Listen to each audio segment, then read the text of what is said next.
The massive steel corridors of Station Alpha 7 hummed with nervous energy as Kim Tae-ho adjusted his engineering toolkit for the third time that morning. Through the reinforced viewport, he could see something that made his heart race. 3 enormous alien vessels approaching through the starfield, their hulls gleaming with technologies humanity had only dreamed of. "Look at the size of those things," whispered his colleague Lee Min-ho, pressing his face against the cold glass. "Each one is 10 times bigger than our entire station." Tae-ho nodded, his experienced engineer's eye immediately spotting the strange energy patterns dancing across the alien ship's surfaces. Blue and purple lights pulsed in sequences that seemed almost alive, and the vessels moved without any visible propulsion systems. No exhaust, no thruster burns, nothing that made sense according to human physics. "Captain Park needs to see this data," Tae-ho muttered, pulling out his scanner and recording the energy readings. The numbers on his device were going crazy, power signatures unlike anything in human databases. Down in the command center, Captain Park Ji-woo stood with his chest puffed out, surrounded by his senior officers. The man had always been full of himself, but today he seemed especially arrogant. His perfectly pressed uniform and polished boots made him look more like he was heading to a parade than a first contact situation. "Gentlemen," Park announced loudly, "today we show these aliens what human superiority looks like. We've conquered our own solar system, built stations like this one, and now we're ready to take our rightful place among the stars." Tae-ho rushed into the command center, his scanner still beeping with unusual readings. "Captain, sir, you need to see these energy patterns from their ships. The technology is far beyond anything we understand. The power output alone suggests they could." Tae-ho Park cut him off with an annoyed wave. "Stick to fixing broken pipes and leave the important thinking to your superiors. These aliens came to us, remember? That means they need something we have." The other officers chuckled, and Tae-ho felt his face burn with embarrassment. He'd been working on this station for 5 years, keeping every system running perfectly, but Park always treated him like he was invisible. Suddenly, the station's communication system crackled to life. A voice spoke in perfect, though strangely accented, Korean. "Human station. This is Commander Veltar of the Galactic Science Collective. We request permission to dock for diplomatic discussions." Park straightened his uniform and activated the response channel. "This is Captain Park Ji-woo, commanding officer of this facility. You have permission to dock. We welcome you to witness human technological achievement." 20 minutes later, the docking bay filled with a soft, melodic humming sound. The alien shuttle that emerged from the lead ship was beautiful beyond description, a seamless silver craft that seemed to flow like liquid metal. It landed without making a sound, its surface rippling as a doorway simply appeared where none had existed before. Commander Veltar stepped out first, and Tae-ho had to suppress a gasp. The alien stood nearly 3 meters tall, with elegant features, and skin that seemed to shimmer within a light. Behind Veltar came to other beings, each carrying devices that pulsed with the same energy patterns Tae-ho had detected earlier. "Impressive welcome," Veltar said, looking around the docking bay with what might have been amusement. "Your station shows interesting engineering choices." Captain Park stepped forward confidently. "Welcome to Alpha 7, the crown jewel of human space construction. I'm sure you'll find our capabilities quite remarkable." Veltar's large eyes seemed to take in everything at once, the slightly flickering lights, the worn metal plating, the patches where repairs had been made. Indeed very resourceful. Tae-ho stood in the background with the other junior staff, but he couldn't stop watching the aliens' devices. The energy readings were off the charts, and he noticed something else. The aliens kept glancing at the station's power systems with expressions he couldn't quite read. "Perhaps," Veltar continued, "you could show us your primary engineering systems. We are always curious about how different species solve technical challenges." Park's chest swelled with pride. "Of course, our fusion reactors are the most advanced in human space. Engineer Kim here can give you the basic tours while we discuss more important matters." Tae-ho stepped forward nervously as Veltar's attention turned to him. Up close, the alien's presence was overwhelming, not threatening, but incredibly intense, like standing next to a barely contained star. "You maintain these systems?" Veltar asked, and Tae-ho was surprised to hear genuine interest in the alien's voice. "Yes sir, every day for 5 years. I know every pipe, every circuit. That's enough," Park interrupted. "Commander Veltar, let's discuss what you really came here for. Trade agreements, I assume. Technology exchange."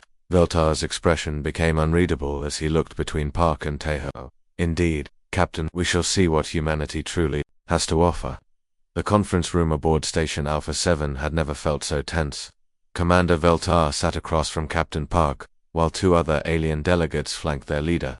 Between them, a holographic display flickered to life, showing the most complex engineering diagram Tejo had ever seen. "This is our quantum drive core," Veltar explained, his voice carrying a weight that made everyone in the room pay attention. "For the past 3 solar cycles, it has been degrading. Our journey here may be our last."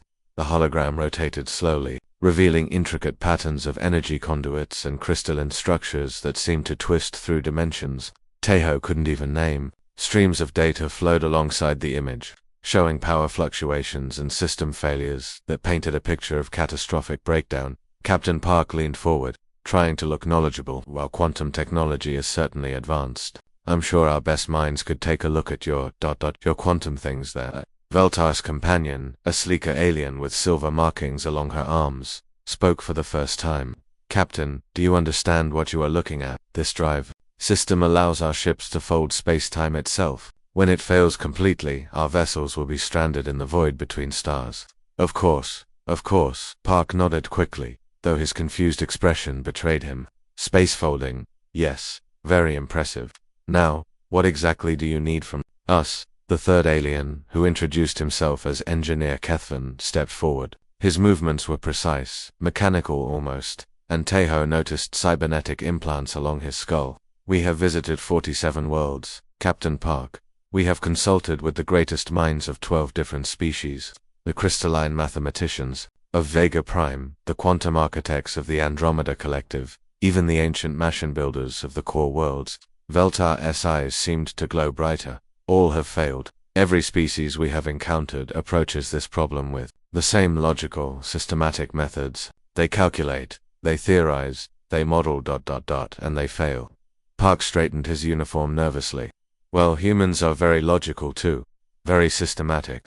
We've built this entire station using careful planning and engineering principles." In the back of the room, Tejo winced. He could see where this was going, and it wasn't going to end well for humanity's reputation. "Perhaps," Veltar said carefully, "you could demonstrate your approach. Show us how human logic would solve this quantum degradation." The holographic display zoomed in on a section where energy patterns spiraled into chaos. Red warning indicators flashed as system after system showed critical failures. Park stared at the display, his face growing pale. "Right. Well, the first step would be to identify the problem areas," Park began, gesturing vaguely at the hologram. "Which you've clearly done. Then we would apply standard repair protocols." "Standard repair protocols," Kethvan's cybernetic I-word as it focused on Park. "Captain, this is a quantum field generator operating at dimensional frequencies beyond your species' current understanding. What standard protocols could possibly apply?" Park's face reddened. "Look, our engineers are very capable. We've fixed plenty of complicated systems, fusion reactors, life support, navigation computers." Captain Veltar interrupted gently. "Our ship's quantum core processes energy equivalent to your sun's total output every microsecond. A miscalculation could create a gravity well that consumes your entire solar system." The room fell silent. Park's mouth opened and closed like a fish out of water, clearly out of his depth. From his position near the wall, Tejo found himself studying the alien schematics with growing fascination, while Park stumbled through increasingly embarrassing attempts at appearing knowledgeable. Tejo's engineering mind was working overtime. The patterns in the quantum drive reminded him of something familiar, something he'd seen before in much simpler human systems. "The resonance frequencies," he whispered to himself, not realizing he'd spoken aloud. Kethvan's cybernetic eye immediately swiveled toward Tejo. "What did you say? Human?" Park shot Tejo a warning look, but Veltar held up a hand. "Please, let him speak." Tejo stepped forward hesitantly. "I'm sorry, I was just away. Your energy patterns cascade through those crystalline matrices. It reminds me of harmonic resonance problems we sometimes see in our fusion reactors. Much simpler systems, of course, but the pattern of failure looks similar." Harmonic resonance. Veltar's interest was clearly piqued. Park quickly jumped in. "Tejo is just a maintenance engineer. He fixes broken pipes and recalibrates sensors. This is far beyond his understanding." But Kethvan was already manipulating the holographic display, highlighting the areas Tejo had mentioned. "Show me these similar patterns in your primitive systems." Tejo hesitated. glancing at Park's angry face, then pulled out his personal tablet. Well, last month we had a resonance cascade in Reactor Bay 3. The harmonic frequencies built up until they started interfering with each other, creating feedback loops that ... He trailed off as he realized all three aliens were staring at him intently. Feedback loops, Veltar repeated slowly. In 47 worlds, no one has mentioned feedback loops, Park sputtered. That's because it's completely irrelevant. A simple reactor problem has nothing to do with their quantum whatever. But Taeho was already lost in thought, his eyes darting between his tablet's simple diagrams and the impossibly complex alien schematics floating in the air. The maintenance bay was dimly lit, filled only with the soft glow of Taeho's workstation and the gentle hum of the station's life support systems. It was well past midnight, but sleep was the furthest thing from his mind. Scattered across his desk were dozens of printouts, tablet screens, and hand-drawn sketches that would have looked like chaos to anyone else. Computer, run simulation sequence, 47, Taeho muttered, his eyes bloodshot from hours of intense focus. The holographic display flickered to life, showing his latest attempt at modeling the alien quantum drive. For the past 6 hours, he'd been trying to understand how the cascading energy failures in the alien system related to the much simpler problems he'd solved on human equipment. His breakthrough had come when he stopped trying to understand the alien technology and instead focused on the patterns of failure. It didn't matter that the quantum drive operated on principles beyond human science. Energy was energy, and patterns were patterns. Failure cascade in 3.2.1. The simulation collapsed again. Just like the previous 46 attempts, Taeho leaned back in his chair, rubbing his tired eyes. On his desk, next to a cold cup of coffee, sat a small model of the station's fusion reactor that he'd built years ago. It was a hobby project, something to help him visualize the complex energy flows during maintenance work. He picked up the model, turning it over in his hands. The fusion reactor was incredibly simple compared to the alien quantum drive, but the harmonic resonance problems were nearly identical. When the reactor's magnetic containment fields fell out of sync, they created feedback loops that amplified each other until the whole system became unstable. But what if... Taeho whispered, suddenly sitting up straight. He pulled up the alien schematics again, this time overlaying them with his own fusion reactor diagrams. The scales were completely different. One operated with the power of a star. The other barely kept a space station running, but the mathematical relationships were eerily similar. Computer, apply inverse harmonic dampening to the quantum field matrix. Warning: inverse harmonic dampening is not a recognized procedure for quantum field manipulation. I know. Just run it as a theoretical model.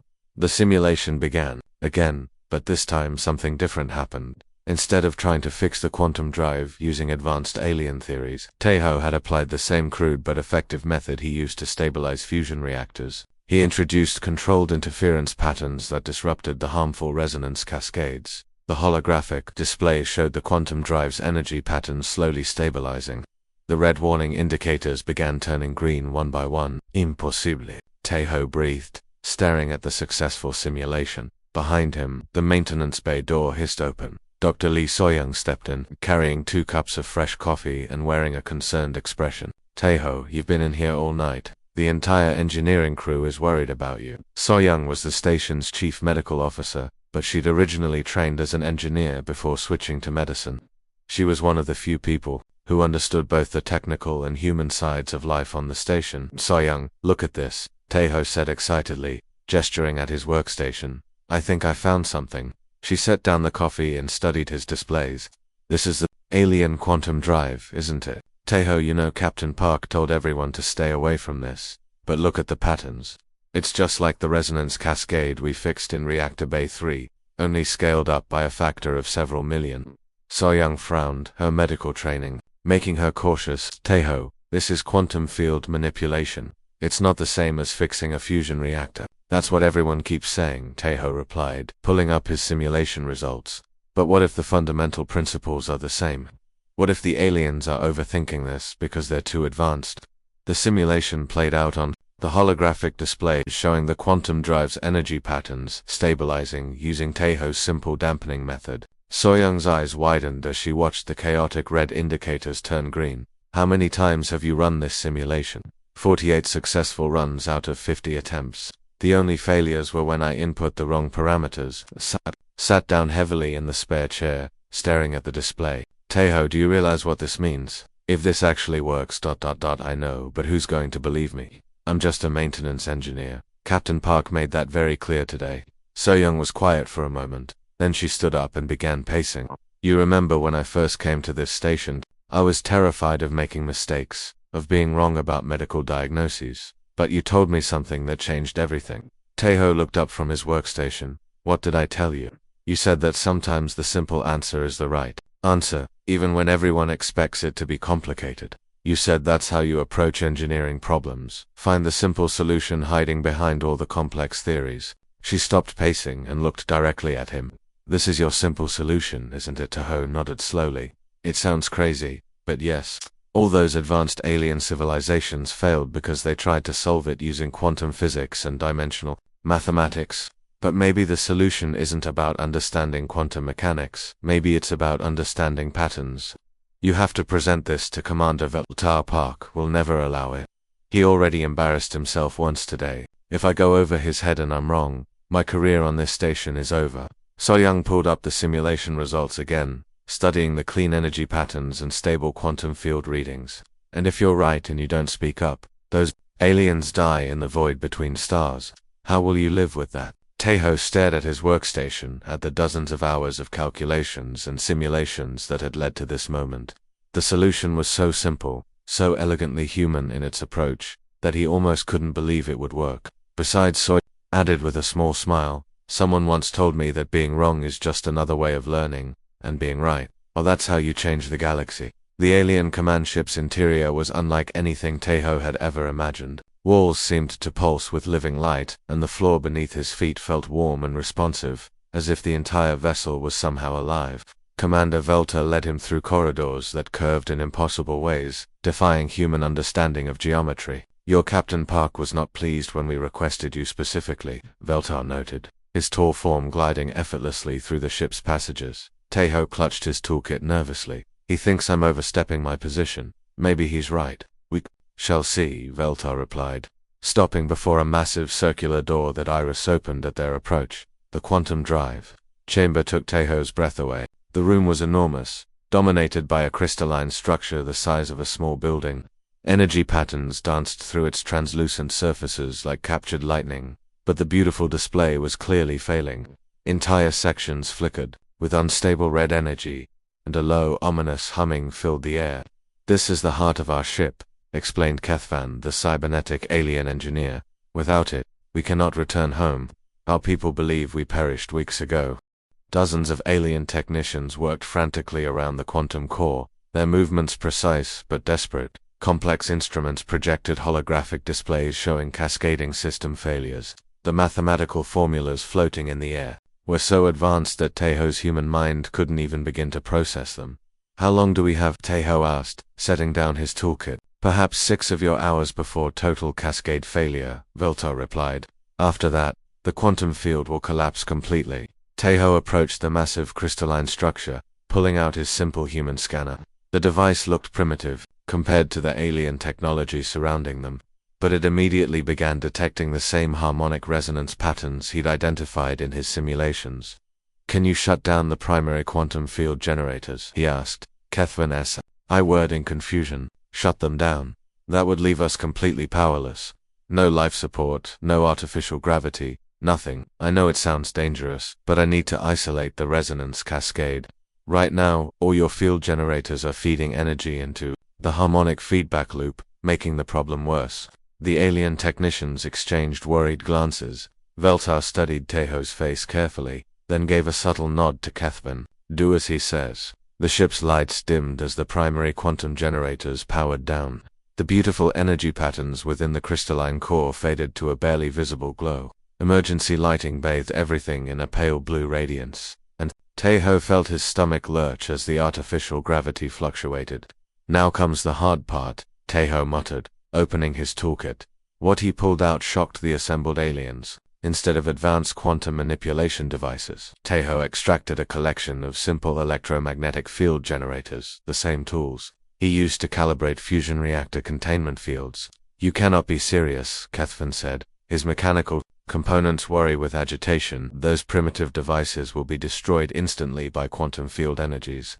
Not if I tune them to the right frequency, Taeho replied, connecting his devices to the alien power grid through a series of improvised adapters. I'm not trying to fix your quantum technology. I'm just going to disrupt the harmonic resonance pattern. He worked with practiced efficiency, placing his electromagnetic generators at specific points around the quantum core. The alien technicians watched in fascination as he used simple human mathematics to calculate resonance frequencies, ignoring the complex quantum equations still floating in the air.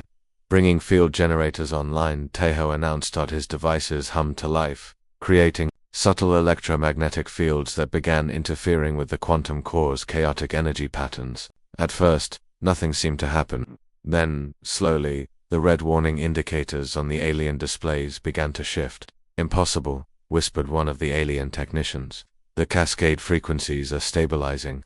Taeho made fine adjustments to his field generators, like tuning a musical instrument. Computer, slowly bring the primary quantum generators back online. 1% power increments. As power returned to the quantum core, Taeho's simple electromagnetic fields continued to disrupt the harmful resonance patterns. The crystalline structure began to glow with steady, healthy energy flows. One by one, the alien system displays showed green status indicators. Within 3 hours, the quantum drive was running perfectly. The alien command crew stood in stunned silence, staring at their fully operational quantum core. Kethvin ran diagnostic after diagnostic, but the results were undeniable. The drive system was not only fixed, but running more efficiently than it had in years. How? Kethvin asked, his cybernetic components clicking rapidly. 40 civilizations failed to solve this problem, and you fixed it with primitive electromagnetic generators. Taeho was packing up his tools, exhausted but satisfied. Sometimes the simplest solution is the right one. Your quantum field was just stuck in a feedback loop. All I did was give it a little nudge in the right direction. Commander Velter approached, his expression unreadable. Engineer Kim Taeho, I must confess something to you, sir. Our quantum drive was not truly failing through natural causes, Veltar said, his voice carrying a weight of revelation. We deliberately destabilized it as a test. Taeho stared at him in shock. A test? For over 200 years, the Galactic Science Collective has been searching for a species capable of innovative thinking. Most civilizations approach problems with rigid logic and advanced mathematics. They become trapped by their own sophistication. Veltar gestured to the now functioning quantum core. But humanity thinks differently. You see patterns where others see chaos. You find simple solutions where others create complex theories. This is precisely what the galaxy needs. The implications hit Taeho like a physical blow. You've been testing every species you encounter, indeed. And you, Engineer Kim Taeho, are the first being in the galaxy to pass our test. The conference room aboard Station Alpha 7 buzzed with an energy that had nothing to do with the electrical systems. Representatives from 12 different alien species filled the space, their various forms creating a spectacular display of galactic diversity. Crystalline beings from the Vega system stood beside mechanical entities whose bodies clicked and whirred with every movement. Energy creatures flickered in and out of visibility while aquatic aliens observed from specialized environmental suits. Captain Park sat at the head of the table, but for the first time in his career, he remained completely silent. His face had gone through several shades of red and pale during the past hour as the true scope of humanity's situation became clear. Commander Veltar stood before a massive holographic display showing star maps that stretched across the entire galaxy. The Galactic Engineering Collective has existed for over 3,000 years, he explained, his voice carrying the weight of ages. We are the builders of the hyperspace network, the creators of the stellar forge stations, and the guardians of technologies that keep entire star systems alive. Taeho sat beside Dr. Lee Soyoung, still struggling to process everything that had happened. Just hours ago, he'd been a simple maintenance engineer. Now he was apparently humanity's representative to an organization that shaped the destiny of worlds. Our newest member, Veltar continued, gesturing toward Taeho, has demonstrated the kind of innovative thinking we've been searching for across the galaxy. His solution to our quantum drive problem was not just effective, it was revolutionary. A mechanical being with multiple arms and glowing optical sensors leaned forward. In our archives, we have records of 2,847 species attempting to join the collective. Most fail the initial creativity assessment. Those who pass the first test rarely survive the practical application phase. Survive? So Young asked, her medical instincts immediately alert.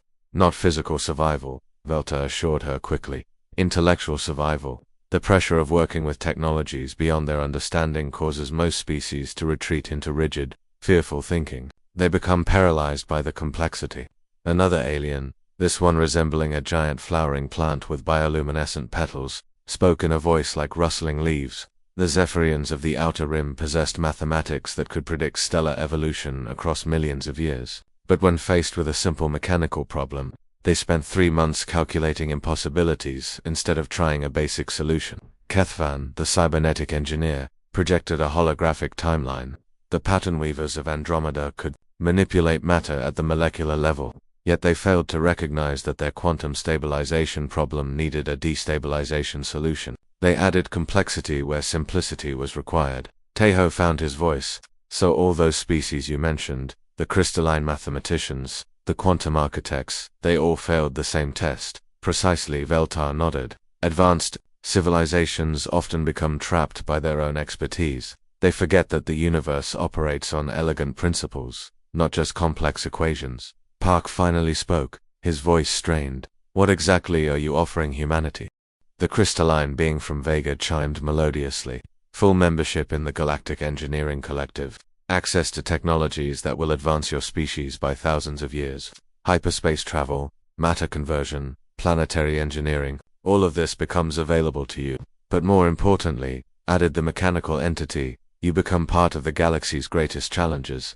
Black hole stabilization, stellar resurrection, the creation of new worlds. These are the projects that shape the future of all life. Tejo felt overwhelmed. I'm just one person. How can I represent all of humanity? You won't be alone, Veltar assured him. The collective will establish a permanent embassy here on your station. We'll begin training programs for human engineers, teaching them to apply their natural innovative thinking to galactic-scale problems. So Young leaned forward. What about the rest of humanity? Earth, Mars, the other colonies. They will all benefit, the plant-like alien replied. Collective membership includes technological sharing agreements, cultural exchange programs, and protection from hostile forces. Humanity will never be alone in the galaxy again. Park looked around the room at the assembled alien representatives. Then at Tejo, I owe you an apology, he said quietly. I was so focused on showing off human achievements that I missed our greatest strength, which is, Tejo asked, the ability to see solutions that others miss, to think outside the box when everyone else is trapped inside it. The flowering alien's petals shimmered with approval. Captain Park, you have just demonstrated another valuable human trait, the ability to recognize and admit mistakes.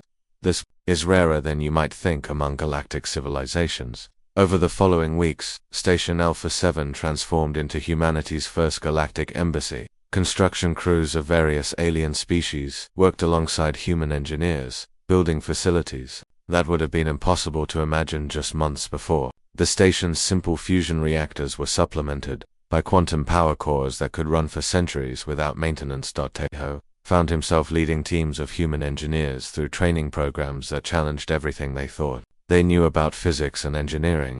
But more importantly, he discovered that humans had a unique gift. They could look at any problem, no matter how complex, and find the simple solution hiding beneath layers of complexity. Captain Park, humbled by the experience, became one of the most effective liaisons between humanity and the collective. His natural leadership abilities, combined with his newfound respect for innovative thinking, made him invaluable in managing the cultural exchange programs. Dr. Lee Soyoung established the first human-alien medical research facility, where human intuitive diagnosis methods were combined with alien medical technologies to create treatments that neither species could have developed alone.